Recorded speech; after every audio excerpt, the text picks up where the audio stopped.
आज के global technology landscape में भारत दुनिया के सबसे बड़े आईटी टैलेंट हब के रूप में उभरकर सामने आया है। आईआईटी और आईआईएम जैसे संस्थानों से हर साल हजारों होनहार इंजीनियर और मैनेजमेंट प्रोफेशनल्स निकलते हैं। ये सभी दुनिया की टॉप कंपनियों में नौकरी का सपना देखते हैं।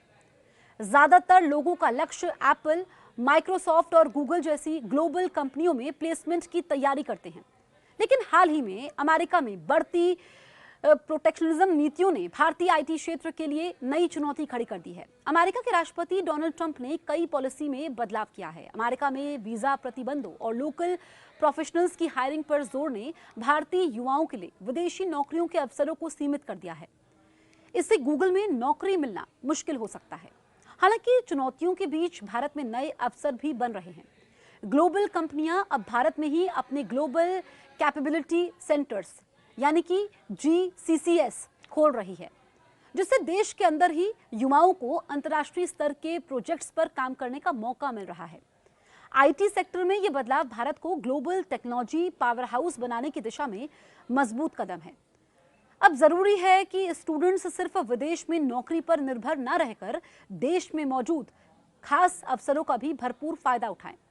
डोनाल्ड ट्रंप के कार्यकाल के समय H-1B जैसे वीजा प्रोग्राम्स को लेकर सख्ती बढ़ गई, जिससे अमेरिकी कंपनियों को विदेशी टैलेंट हायर करने में दिक्कतें आने लगी है।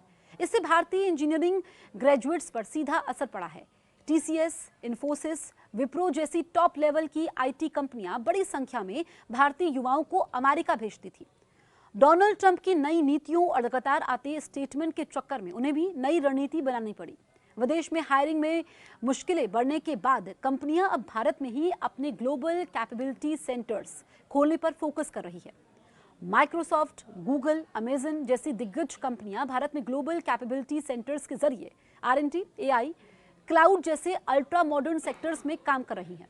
इससे भारत के इंजीनियरिंग स्टूडेंट्स और प्रोफेशनल्स के लिए देश में ही हाई पेइंग नौकरियों के मौके बढ़ गए हैं। उन्हें खास प्रोजेक्ट्स के लिए विदेश भेजा जा सकता है। आईआईटी और आईआईएम जैसे संस्थानों के प्लेसमेंट पर भी अमेरिकी पॉलिसी का असर देखने को मिल रहा है। जहां पहले बड़ी संख्या में स्टूडेंट्स को विदेशी कंपनियों में अच्छी सैलरी वाली नौकरी का ऑफर मिलता था, वहीं अब कंपनियां भारत में ही अच्छे पैकेज ऑफर कर रही हैं।